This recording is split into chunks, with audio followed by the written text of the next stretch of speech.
7. And today I have lots of inspiration because my shoulder's fucked up. What? Yeah. So today's movement is gonna be dealing with this shoulder that's being a bitch. So I'm dealing with a little rib subluxation, and let's talk about what that is. First of all, Mom, if you're watching this, don't worry. I get this all the time and I know how to deal with it, and it goes away eventually, and I'm not doing too much. My mom always thinks I'm doing too much. She's like, don't do that, you're gonna get hurt.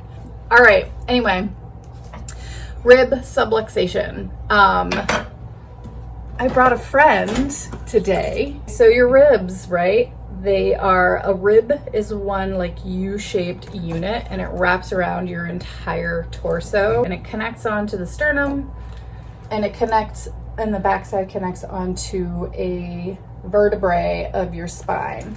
And if you look closely, it's not fused, but it's a joint. And in between these joints is a little bit of cartilage, right?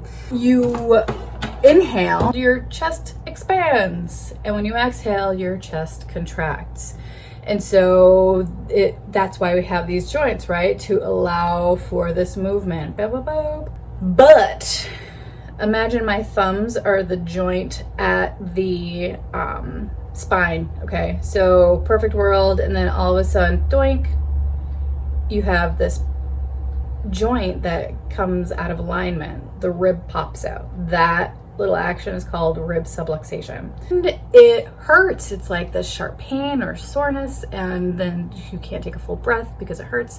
And then you can't, it feels like a heart attack, I think. I've never had a heart attack, knock on wood. But it shows a lot of the same symptoms as a heart attack. So if you are experiencing these sorts of sensations, go to the fucking ER. Like, do not wait and think, oh, this is just rib subluxation, because it could be a heart attack, you guys. All right. But I've had rib subluxation a million times in my life. I get it very regular, and yeah, I know exactly what this is, and I know exactly when it happens, and I know why it happens. And it's when I become sloppy in my body mechanics. Right? And I've been very sloppy in my body mechanics because I've just been hustling, trying to get my massage space ready to open. So I'm right-handed, and so I'm doing everything with my right hand, right? I'm like scrubbing walls, and like, whatever. I'm just like deep cleaning and doing things mostly with my right side. And then I'm being super lax. I've been sitting on a little tuffet on the floor, and then putting my computer on a footstool to my left. And so I've been rotating to the right and then reaching over to the right. And so this pulling is going to pull that rib away from my spine. And then finally, there's just one straw that breaks the mother-lovin camel's back, and then boom, there she goes, rib subluxation. All right. I gotta get cracking because I gotta take my dog for a pedicure later. All right, let's do this.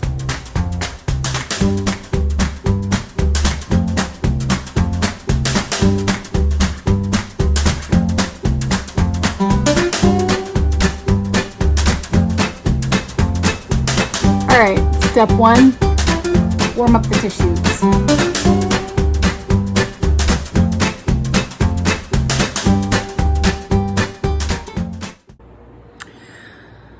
Okay, this is gonna be interesting. I'm gonna try to hold on to a selfie stick while I do this, which doesn't seem like it's a smart idea.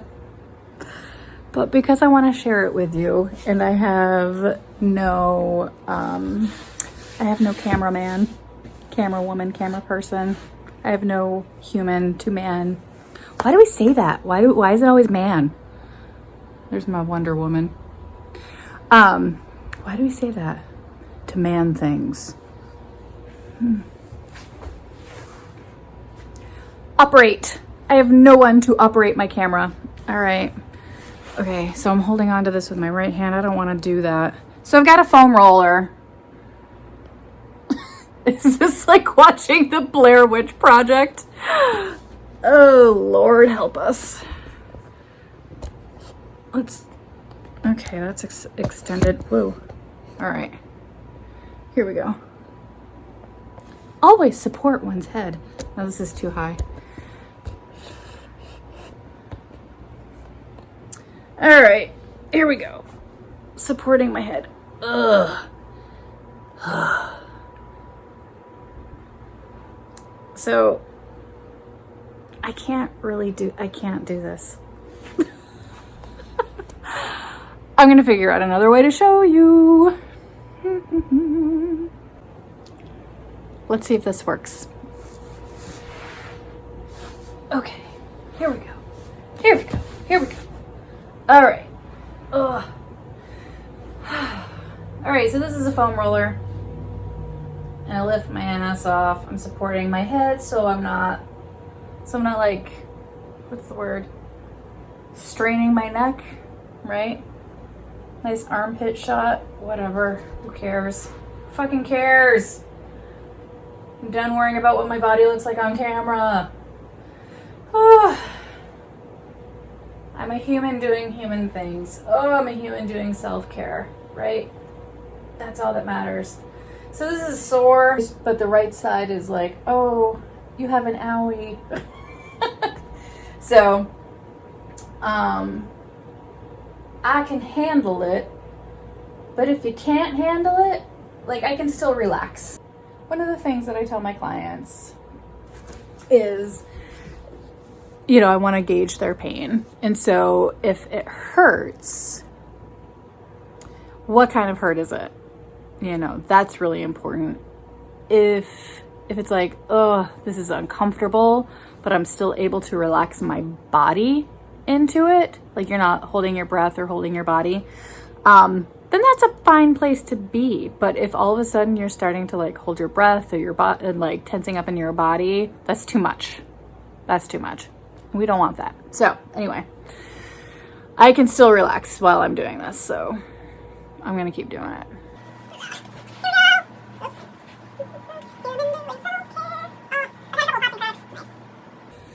This medieval torture device, this is, there's a couple of different brands. I think one is called Theracane. This one is Body Back Buddy. And I prefer this one because it has all sorts of little different knobby bits on it. And so that means it has more functionality. I need to sit on something.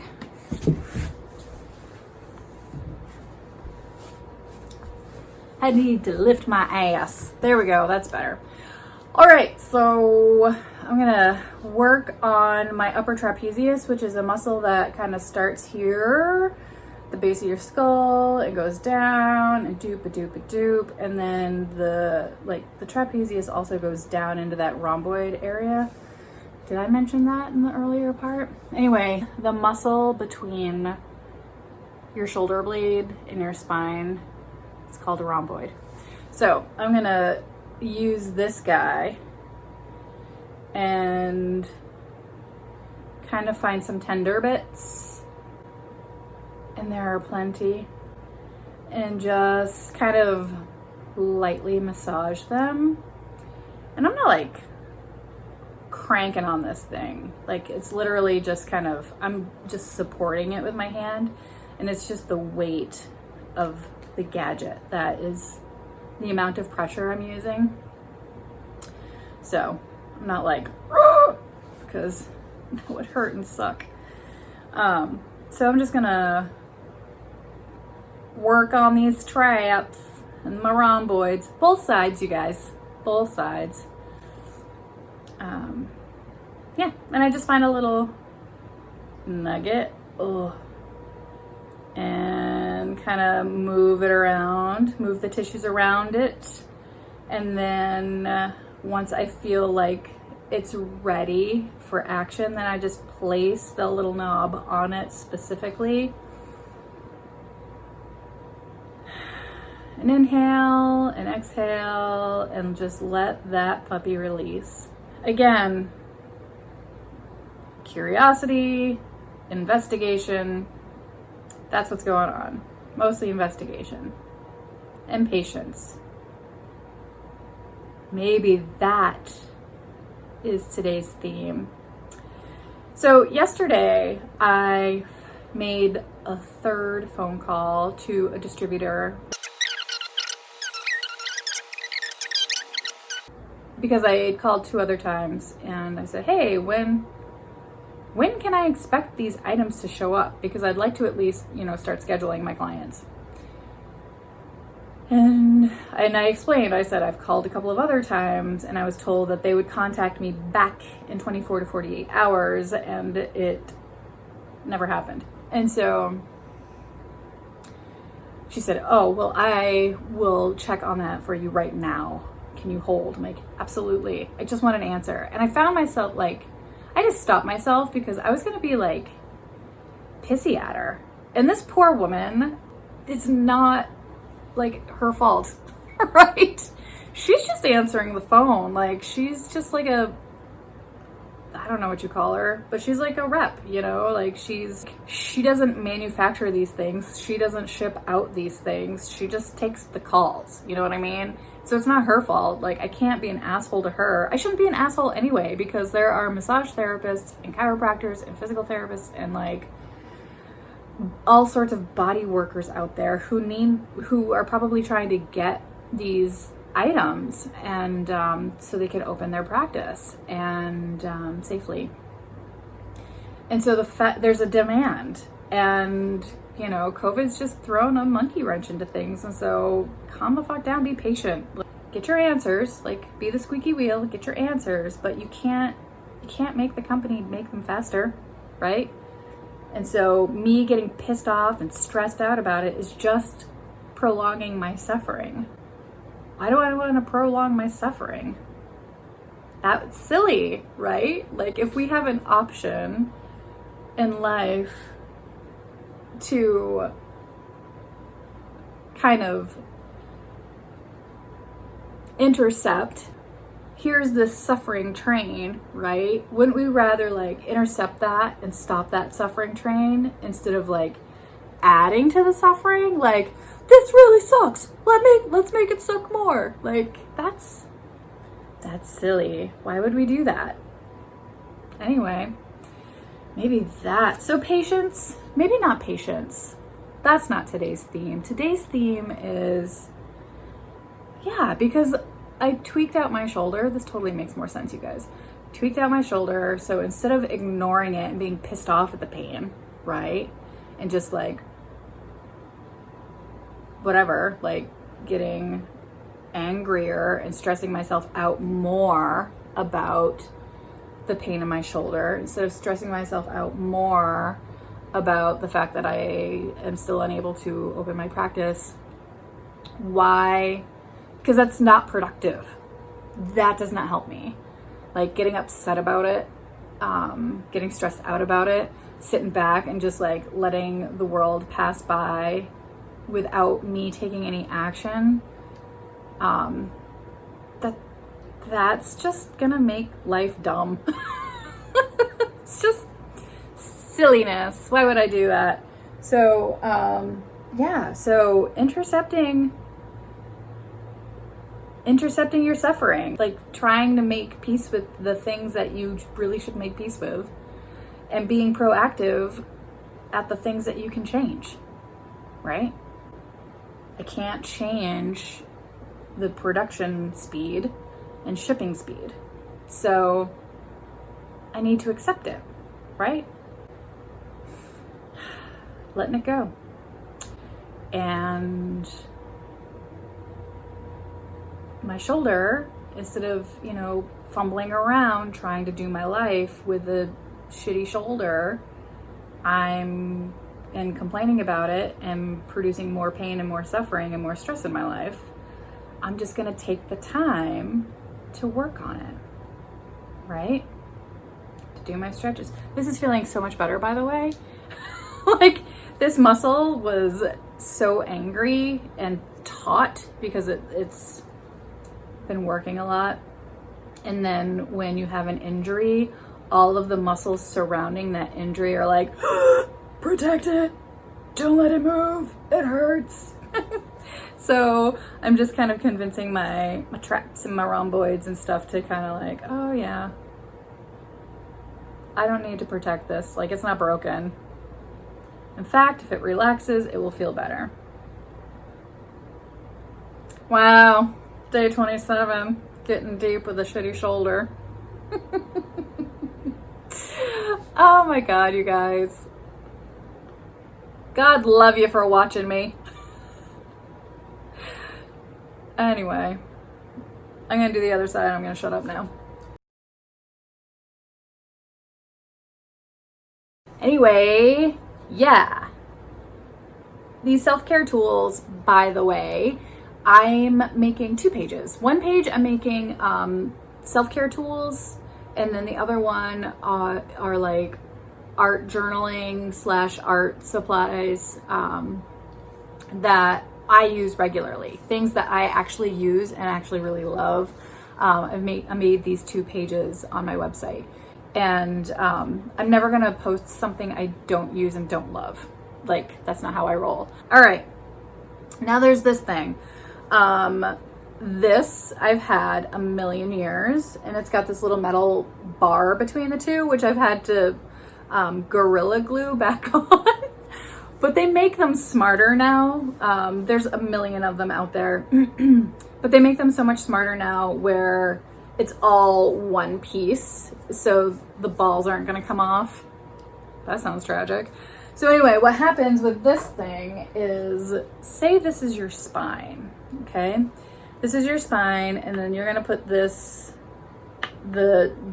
void, the space is gonna go over the spine. Beep, doop, doop. So what I'm gonna do is I'm gonna lie down with this between my shoulder blades, and just kind of like rock back and forth and hopefully get an adjustment. I want to get that rib back where it was. So my tissues are warmed, the blood is flowing, I'm feeling better already. And so now I'm just hoping that I lie down on this and I'll get a little boop, a little pop back.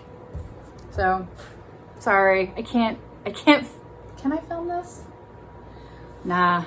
I'm just gonna do it. Ah, that is so much better. Breathing is so much better already. I love it. So another quick little note that I have is this didn't just come on. The shoulder thing didn't just come on. And it was like when I'm working with clients, they'll come in with like a cricked up neck or something, and they'll say, I don't know, I was just reaching for my seatbelt and then all of a sudden I couldn't move my neck. I can't believe it. All I did was, and that's usually what happens, is all you do is one little, like you bend over to put on your socks, or you bend, like you reach over to grab your cup of coffee. All of a sudden, boom, there it goes.